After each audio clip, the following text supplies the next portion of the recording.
As principais informações de quinta-feira para vocês antes de começar os eventos de sexta-feira, que é treino e qualificação. Vamos lá, pessoal. Quinta-feira choveu forte na cidade, fiquei sem internet a tarde inteira. A Mercedes explicou a falha fundamental, foi fundamental, tá? No carro do Russell no GP do México. E sobre as entrevistas de ontem, pessoal, muitos pilotos falaram do Bortoleto, eu vou comentar isso com vocês, tá? Tem equipe também falando sobre ele. Voltaram a falar também da manobra do Max Verstappen lá no GP do México. O Verstappen deu uma resposta contundente sobre isso. Christian Horner fala sobre o fato de ter perdido a posição de segundo colocado nos construtores para a equipe Ferrari e vai ser difícil reconquistar. E a situação do Drogovic. Vamos lá?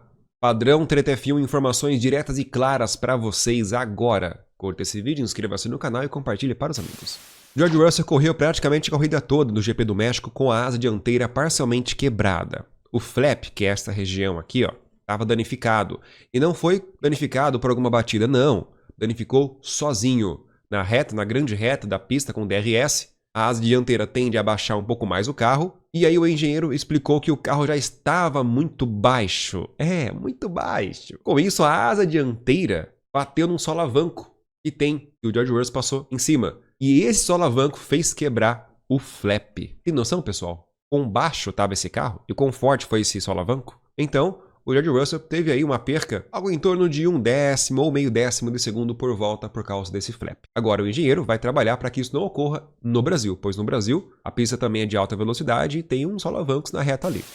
Ainda sobre o carro do Russell, disse, olha só, que o W15, que é o carro aqui da Mercedes de 2024, é o mais inconsistente que a equipe já teve, ou que ele pilotou pela equipe, né? E de fato, às vezes o carro tá muito bom em algumas pistas e outras ele não fica nem no top 10. Já vimos isso algumas vezes. Na entrevista aqui no Brasil, o George Russell comentou sobre o novo asfalto de Interlagos. Também comentou sobre as alterações de desempenho do carro. Em uma volta o carro tá até bom, então você espera que na próxima volta ele continue bom. Mas na volta seguinte, o desempenho desaparece. Onde ele era bom numa curva, ele passa a ser ruim naquela curva. Então essa é a situação do carro da Mercedes. Uma pequena variação de temperatura, tanto no ambiente quanto nos pneus principalmente, altera totalmente o equilíbrio do carro. E a preocupação dele e da Mercedes é o asfalto novo de Interlagos, porque se o asfalto é mais escuro, vai reter mais temperatura. Foram palavras do próprio Russell. E também a Pirelli trocou a gama de pneus, dessa vez vai colocar a gama mais macia, o que também vai influenciar a Red Bull, como eu já expliquei no vídeo anterior. Então a Mercedes está vivendo uma incógnita, além do fato de que os dois carros terão novos assoalhos. No treino 1,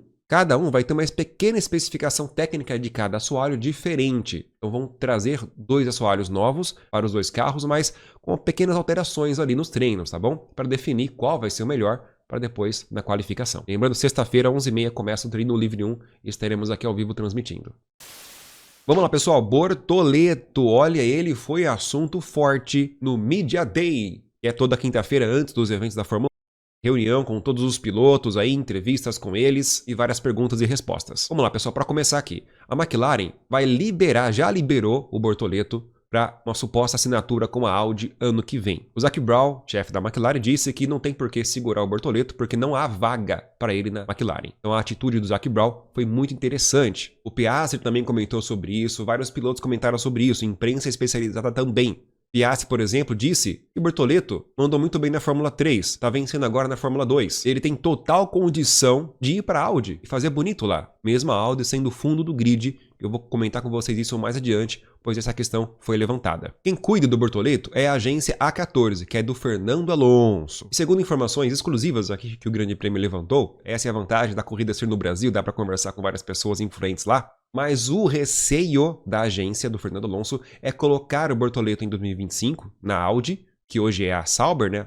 Pior equipe. E ele vai correr apenas uma temporada com um carro que não vai valer mais nada, entre aspas. É o último ano da temporada. A equipe já é a pior do grid, ele vai entrar no pior momento nessa equipe e também terá fortes alterações em toda a equipe para em 2026 mudar tudo de novo. Então, essa questão também foi levantada pela agência do Bortoleto e é um fato a ser muito considerado.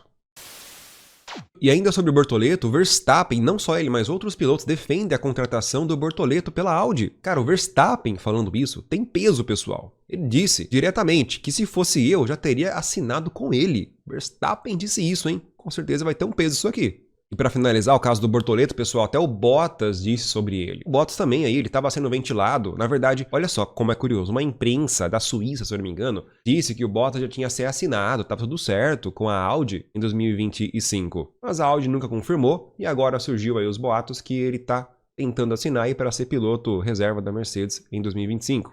Olha só como não dá para acreditar nessas coisas de já assinou, não assinou, imprensa disse, cara, balela. O Bottas diz que sim, o Bortoleto tem chance, sim, de entrar na Audi. O próprio Bottas comentou que é sempre muito difícil saber o que é verdade e que o que está acontecendo nos bastidores. Qual é a real situação? E aí perguntaram para o Bottas sobre a notícia de que ele já teria assinado com a Sauber Audi ano que vem. Ele falou que os termos já estão acordados já faz tempo, os termos do contrato. E só está esperando um sinal verde.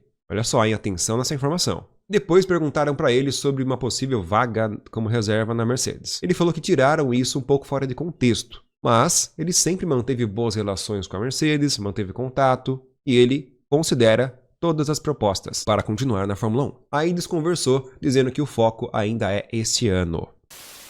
Claro que ontem o Norris voltou a criticar o Verstappen, dessa vez dizendo que no fundo o Verstappen sabe que a manobra que ele fez foi errada. Só que os dois ainda não conversaram a respeito e também não precisa conversar sobre isso. Ele ainda tem muito respeito pelo que o Max faz e pelo que ele é e conquistou. Ele diz que o Max sabe o que tem que fazer e ele sabe que ele errou também. No fundo ele sabe, cabe a ele mudar e não a mim. Depois ele elogiou bastante o Max Verstappen, mas no final deu uma criticada indireta, dizendo que ele faz o possível para deixar o carro inteiro até o final da corrida, não se envolver em acidentes, pois isso é algo que também soma ao longo do campeonato para o piloto. Sempre teve a mentalidade de fazer uma corrida limpa e justa, mas no último fim de semana talvez ele foi gentil demais.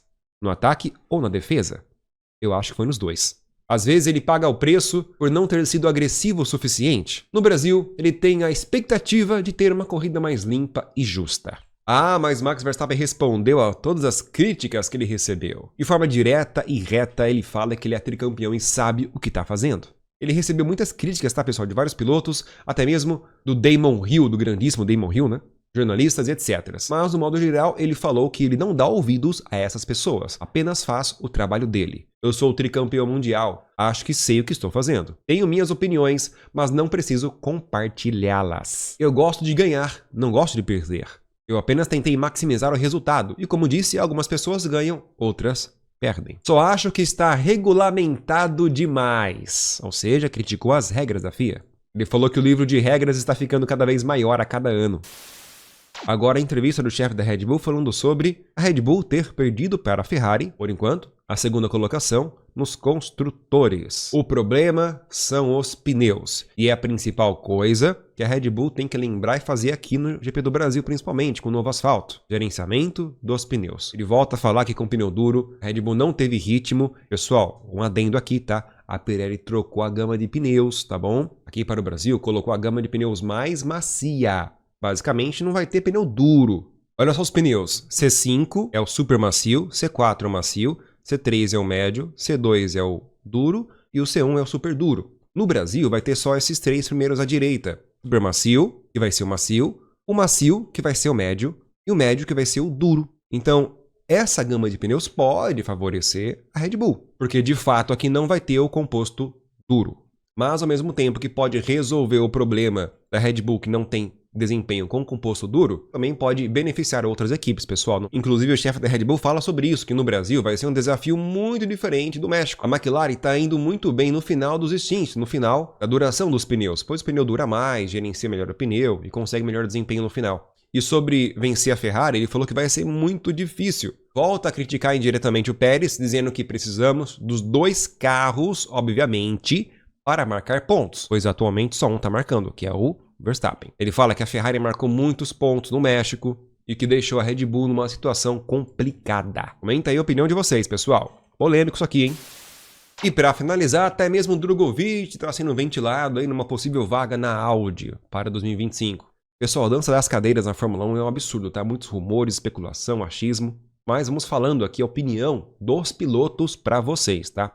diretamente dos pilotos. Eu trabalho com informações dos pilotos que vêm aqui diretamente do paddock da Fórmula 1. A entrevista com ele foi bastante longa. Ele falou sobre o fato de ele fazer teste para a Fórmula E ou para a Fórmula Indy ano que vem, mas ele disse que prefere focar na Fórmula 1, que é sempre bom continuar dentro da Fórmula 1 mesmo como piloto reserva, porque o sonho dele é a Fórmula 1. Porém, se não rolar algo na Fórmula 1 ano que vem, ele gostaria de competir em algum outro campeonato principal. Mas também pode ser que a própria Aston Martin, a equipe, tenha algum trabalho para ele, pilotando algum outro carro de corrida. E no final da entrevista ele comenta sobre a Audi. Ele disse que desde o começo do ano está conversando com a Audi, ou a Sauber no caso. Mas é conversas, porque tem muitos outros pilotos envolvidos, não dá para saber o que vai acontecer. Palavras dele. Já conversou com o Mattia Binotto, que vai ser o chefe da Audi ano que vem. E também soltou que tem toda a torcida do Flamengo inteira falando com o Binotto. Eu não entendi muito bem isso, mas ele fez esse comentário. Pessoal, muitas informações de ontem, passei para vocês hoje de manhã, e agora vamos nos preparar para o treino livre 1, que começa às 11h30 e depois, mais tarde, tem a qualificação. Curta, beleza? Um abraço e até mais.